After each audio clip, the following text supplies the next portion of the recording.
दोस्तों, ऐसी भारत में कई जगह हैं जो कि रहस्यमय कारणों के चलते चर्चा में बनी रहती हैं। उन्हीं में से एक है राजस्थान में बसा छोटा सा कुलधरा गांव। कहा जाता है ये गांव पिछले बहुत सालों से शापित हो रखा है। पर दोस्तों, सवाल ये है कि आखिर ऐसा क्या हुआ था कि एक रात में 84 गांव के लगभग 600 घरों के लोग अचानक ही गायब हो गए। और कहां गए इसका कोई नहीं पता। क्यों आखिर ये गांव पूरी तरह बंजर और वीरान हो चुका है? आखिर ऐसी कौन सी बात है जिसकी वजह से आज भी इस गांव में कोई नहीं रहता? और आज इसी कड़ी में हम कुलधरा गांव के रहस्य को थोड़ा सा जानने की कोशिश करेंगे। दोस्तों, अगर आप कभी वहां जाएंगे तो जर्जर हालातों में पड़े खंडहर आज भी उस घटना की गवाही देते हुए नजर आएंगे जिसने अचानक से इस सुंदर से गांव को एक वीराने में तब्दील कर दिया। ये कुलधरा गांव आज जिस हालात में है वैसा पहले कभी नहीं था। दोस्तों, आज से लगभग 200 साल पहले ये कुलधरा गांव खाली और वीरान पड़ा हुआ था। एक समय में यह बहुत ही सुंदर और सारी सुख सुविधाओं से लैस हुआ करता था। आपको बता दें कि भारत में जो सबसे डरावनी जगह है उन जगहों में कुलधरा गांव भी शामिल है। रहने वाले आसपास के लोगों का कहना है कि यहाँ पर भूत रहता है, क्योंकि रात में कभी वहां औरतों की चूड़ियों की खनकने की आवाज आती है तो कभी किसी बच्चे के रोने की।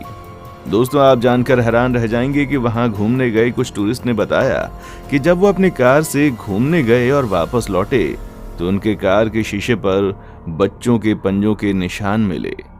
खैर, क्या सच है और क्या झूठ इसका तो पता नहीं, पर राजस्थान की सरकार की हरकत ने इन सब को सच में बदल दिया है। राजस्थान सरकार ने उस गांव के चारों तरफ 2 किलोमीटर की दूरी पर एक बाउंड्री बनाने के साथ बड़ा गेट भी बनवा दिया। इतना ही नहीं दोस्तों, वहां दिन में तो कोई भी घूमने जा सकता है, पर शाम ढलने के बाद कोई नहीं जा सकता। आम आदमी तो छोड़िए, 4 बजे के बाद वहां कोई गार्ड भी नहीं रुकता। इतिहासकारों की बात करें तो वो भूत प्रेत का तो नहीं, पर इस बात को जरूर मानते हैं कि एक रात में ये पूरा गांव खाली हो गया था। आपको पता ही होगा कि राजस्थान का सबसे मशहूर गोल्डन शहर, इसी गोल्डन शहर का नाम जैसलमेर है। इसका नाम खूबसूरत शहरों की श्रेणी में आता है। यहाँ पर आपको दुकान, मकान, होटल, किले सब पीले रंग में रंगे नजर आएंगे। सूरज की जब पहली किरण इस शहर में पड़ती है तो मानो सोना चमकने लगता है। दोस्तों, जैसलमेर से ज्यादा नहीं, सिर्फ 18 किलोमीटर की दूरी पर कुलधरा बसा हुआ है। कुलधरा गांव तो वीरान ही है, पर जब आप जैसलमेर से कुलधरा के लिए जाएंगे तो वहां की सड़कें भी आपको एकदम सुनसान मिलेंगी। ना लोग, ना उतनी गाड़ियां। कहीं दूर जाकर आपको एक आधा गाड़ी नजर आ जाए तो नजर आ जाए, वरना वो भी नहीं। इतना ही नहीं, जब आप पहुंचकर गेट के अंदर से घुसेंगे तो आपको भी थोड़ा सा अजीब महसूस होगा। गर्मी की दोपहर में हमारी क्या हालत होती है ये हम सब जानते हैं, पर कुलधरा में आपको उतनी गर्मी महसूस नहीं होगी। दोस्तों, इतिहासकारों के हिसाब से सन 1291 में जैसलमेर से करीब 18 किलोमीटर दूर पालीवाल ब्राह्मण ने इस गांव को बसाया था। यहाँ पर 84 गांव के लगभग 600 घर एक साथ मिलजुल कर रहते थे। आपको बता दें कि इस जाति के लोग बहुत ही पढ़े लिखे और अमीर थे। दिमाग तेज होने के कारण इस जाति के लोग अच्छे वैज्ञानिक थे। इन्हें तेज इसलिए माना जाता था क्योंकि ये उस वक्त में भी अच्छी तकनीक का यूज करके घर बनाते थे, जिसमें से कुछ घर वहां आज भी मौजूद हैं। सबसे आश्चर्य की बात यह है कि इतना पुराना होने के बाद भी जब आप उसे देखेंगे तो वो आपको नए जैसे दिखाई देंगे। ये लोग एकता में विश्वास रखते थे। दोस्तों, चिलचिलाती गर्मी में भी उन घरों में ठंडी हवाएं आती हैं। इन लोगों ने एक खास तकनीक के बारे में खोज की थी, जहां बारिश का पानी वेस्ट नहीं बल्कि एक गहराई में जाकर जमा हो जाता था। और यही वजह थी कि ये लोग थार जैसे रेगिस्तान में भी फसल उगाने में कामयाब रहे। इन लोगों ने वहां पर कुछ तालाब भी बनाए थे। पर सवाल अभी भी एक ही है कि आखिर ऐसा क्या हुआ कि इतना विकसित गांव सुनसान पड़ गया। तो दोस्तों, ये सब हुआ सालम सिंह की वजह से। अब आप सोच रहे होंगे कि ये कौन सी बला है। सालम सिंह जैसलमेर का दीवान था और कुलधरा उसी के हिस्से में आता था। ये सालम सिंह बहुत ही क्रूर आदमी था, लेकिन इसके क्रूर होने के पीछे भी दोस्तों एक कहानी छिपी हुई है। जब सालम सिंह 11 साल का था तो उसके पिता को गला काटकर मार दिया गया था, वो भी राजद्रोह के आरोप में। और उसके पिता भी जैसलमेर के सोने के किले में दीवान थे। इसी घटना के बाद सालम सिंह निर्दयी और बहुत ज्यादा क्रूर बन गया। ऐसा कहा जाता है कि तब से ही सालम सिंह के मन में सोनार किले को हथियाने की बात आ गई थी और इसी वजह से उसने अपना किला भी सोनार किले से बहुत दूरी पर बनवाया था। और उसके किले की ऊंचाई सोनार किले से भी ऊंची थी। अब जाहिर सी बात है दोस्तों को राजा ये बात कैसे बर्दाश्त कर ले कि उसके दीवान का महल उसके महल से ऊंचा हो। इसलिए सोनार किले के राजा ने सालम सिंह के महल के ऊपर के 2 मंजिल तोड़ दिए। आपको बता दें कि सालम सिंह औरतों में भी बहुत ज्यादा बदनाम था और यही वजह थी कि औरतें उसके किले की तरफ जाना तक नहीं चाहती थीं। एक बार की बात है दोस्तों, ये सालम सिंह कुलधरा गांव के दौर पर निकला था और उसी वक्त उसकी नजर वहां के पंडित की बेटी पर पड़ गई। फिर क्या था, उसको देखकर उसकी नीयत खराब हो गई। आपको जानकर हैरानी होगी कि उस लड़की को पाने के चक्कर में सालम सिंह ने अलग अलग तरह के लगान लगाए ताकि ये पालीवाल झुक जाए। पर ये पालीवाल काफी अमीर थे, इसलिए सालम की मंशा पर पानी फिर गया। इसके बाद सालम सिंह इतना नीचे गिर गया कि उसने बहुत बार पंडित की बेटी को उठवाने की कोशिश भी की, पर वो उसमें भी नाकामयाब रहा।